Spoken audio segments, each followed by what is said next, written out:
S'il y a une chose que je déteste dans ma vie, c'est d'avoir des regrets. Et je sais que beaucoup de personnes sont pareilles que moi. Tout simplement parce que quoi, les regrets, c'est quelque chose qui te détruit et te pourrit la vie littéralement. Et ça t'empêche de vivre une vie plus épanouie. Et ça te met dans une spirale de dépression.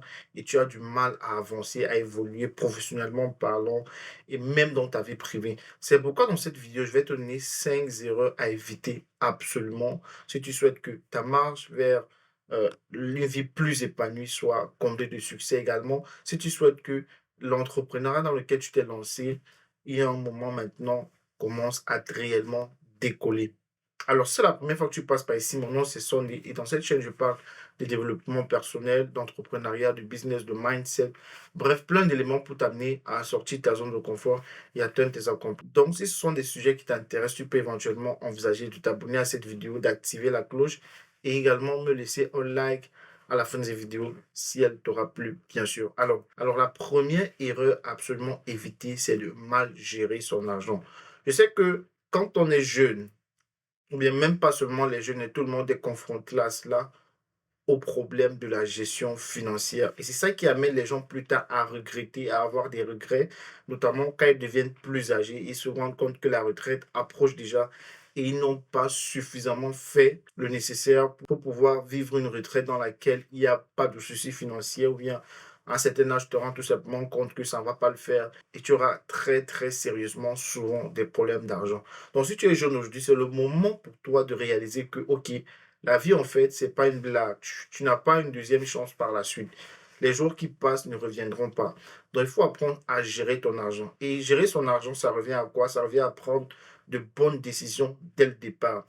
Et l'une des bonnes décisions, Robert Kiyosaki en parle énormément dans son livre, c'est de se payer toujours en premier. Parce que généralement, ce qui se passe, c'est que les gens, en fait, quand leur salaire arrive, ce qu'ils font, c'est qu'ils payent d'abord les factures, ils payent le loyer, l'électricité, l'Internet et bien d'autres choses. Et ça, c'est une erreur monumentale.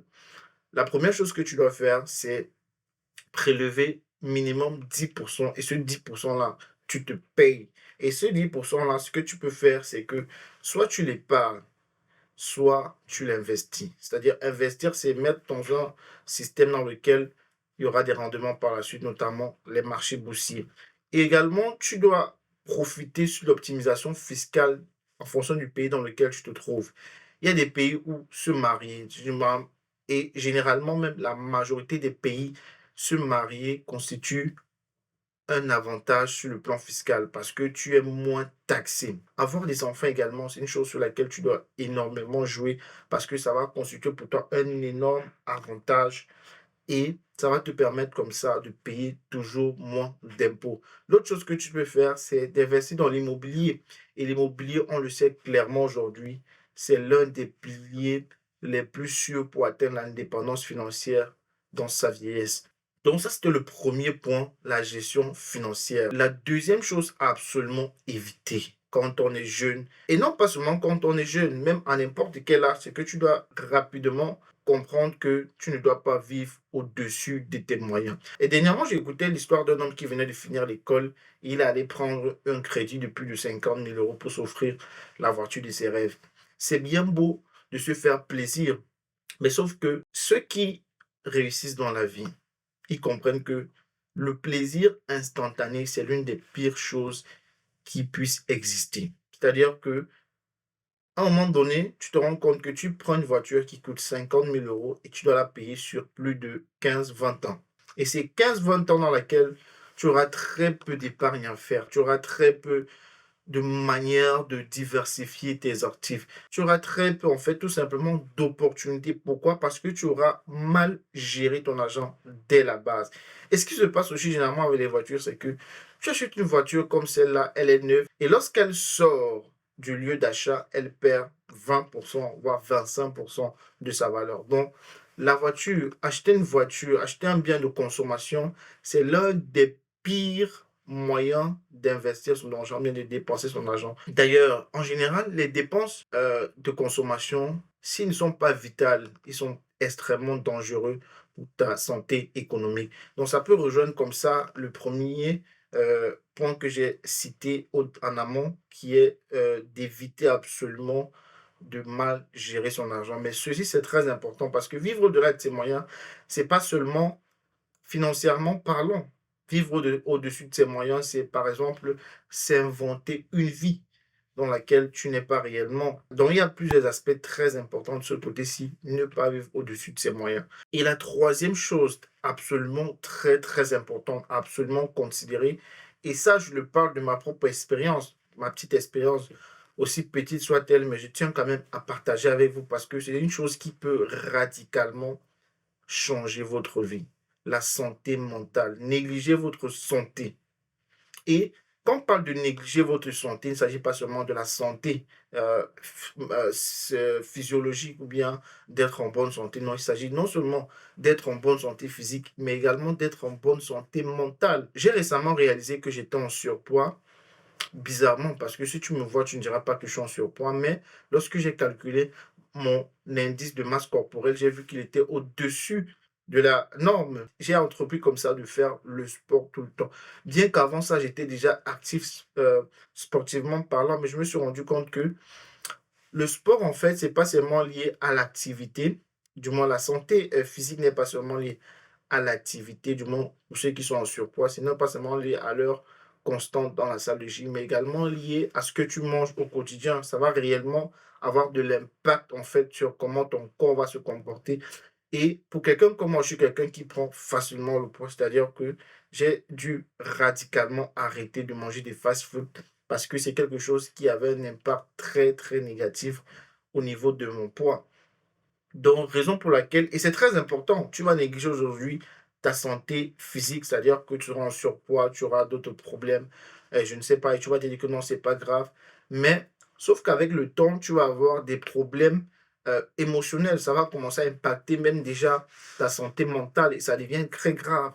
Et une autre moyen, en fait, de prendre soin de sa santé mentale, c'est en fait de apprendre, en fait, à connaître ses faiblesses et apprendre en fait à se connaître soi-même et chercher comme ça les voies et les moyens pour pouvoir améliorer les côtés qu'on juge qu'ok, là, ce n'est pas bon pour évoluer professionnellement parlant. Je prends par exemple l'exemple de quelqu'un qui se juge introverti, mais qui décide de faire dans la vente. Tu es obligé à un moment donné d'avoir beaucoup de contacts avec des personnes qui ne te sont pas familières. Donc, tu dois décider donc de travailler cela et quelque part, c'est mentalement que ça se passe et tu te rends compte que c'est un blocage mental que tu avais ou bien d'autres choses d'ailleurs, tu peux également les surmonter facilement.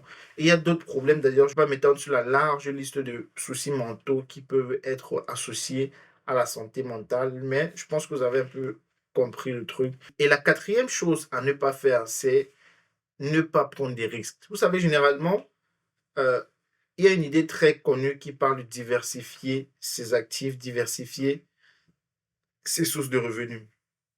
Mais sauf que tu ne peux pas diversifier tes sources de revenus si tu n'as déjà rien. Tu es obligé parfois, à un certain moment dans la vie, de te lancer vers un but unique et d'y croire à fond et d'y travailler à fond.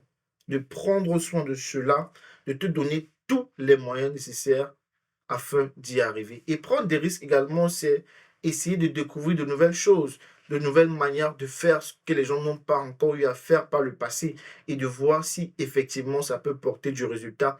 Parce que rester dans sa zone de confort, c'est l'une des plus dangereuses choses qui puisse être. Et ça t'empêche déjà de te développer et ça t'empêche d'atteindre un certain épanouissement et un accomplissement dans ta vie. Donc, prendre des risques, c'est quelque chose qui va énormément t'aider dans ta vie privée et dans ta vie professionnelle, même je parle en connaissance de cause parce que très souvent, j'ai réalisé que c'est lorsque j'ai pris des risques dans ma vie que j'ai réalisé, en fait, les limites que je m'étais fixées, en fait, n'étaient que des mirages.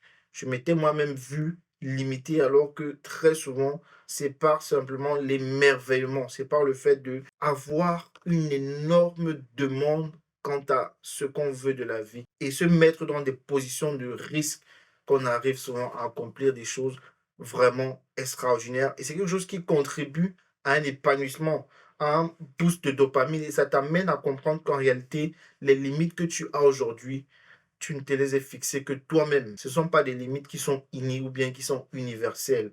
Non, ce sont des limites que toi-même tu as mis sur ta vie qui t'empêchent aujourd'hui de vivre la vie dont tu aimerais, de vivre ta vie de rêve, si on peut dire comme ça, entre guillemets, bien sûr.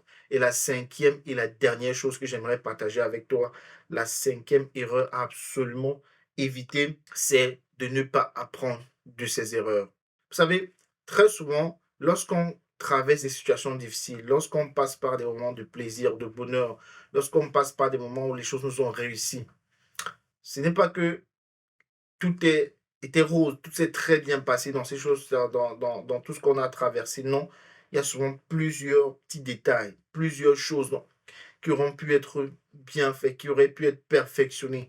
Et très souvent même, c'est dans les moments de succès que tu vois ça. Et même dans les moments d'échec d'ailleurs. Donc, apprendre de ses erreurs, c'est l'une des plus grandes écoles de la vie. Et ça va te donner de comprendre en fait que les cycles ont l'habitude de recommencer et c'est maintenant à toi de prendre avantage de l'expérience que tu auras acquis du passé et d'optimiser avec l'expérience présente et comme ça de sortir à 100% gagnant de cette expérience-là. Alors, c'était ce que je voulais partager avec toi aujourd'hui, les 5 erreurs absolument évitées si tu veux mener une vie épanouie et un entrepreneuriat comblé de succès. Alors, n'hésite pas à t'abonner, à liker et à partager cette vidéo autour de toi. Normalement, ça peut aider quelqu'un. Et moi, ça me ferait plaisir aussi que tu, voilà, t'abonnes à cette chaîne. On se donne rendez-vous très bientôt pour une prochaine vidéo. Ciao.